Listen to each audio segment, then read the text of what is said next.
ప్రభువైన యేసుక్రీస్తు నామములో మీకు అందరికీ కూడా లైవ్ చర్చ్ వైజాగ్ నుండి శుభములు తెలియజేస్తా ఉన్నాను.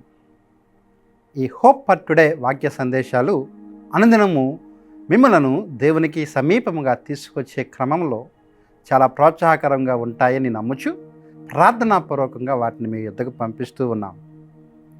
మన దైనందిన జీవితాలలో మనము ఎవరిదైనా నమ్మి మన యొక్క విషయాలన్నీ షేర్ చేసుకుందాం, చెప్పుకుందాము అనే ఆలోచన వచ్చినప్పుడు మనం గమనిస్తే ఎవరు కూడా మనకు అంత నమ్మకముగా ఉన్నట్లు ఉండరు.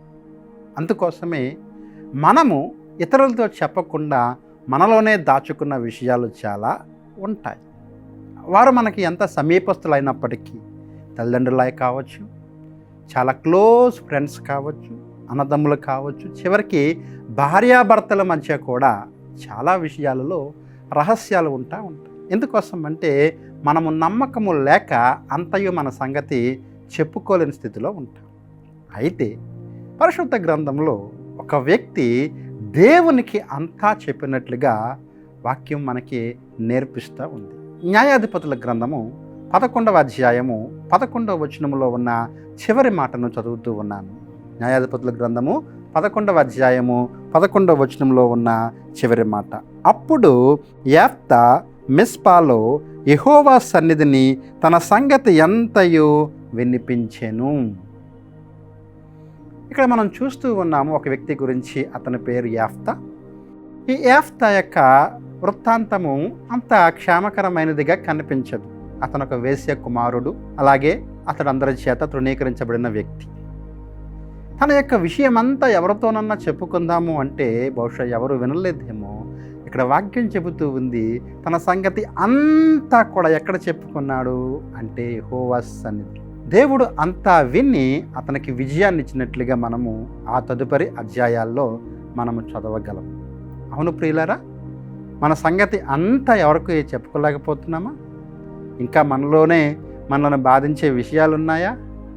అయితే దేవుని సన్నిధిలోనే మనము వాటన్నిటినీ చెప్పుకోగలం. మరొక స్త్రీ ఉంది.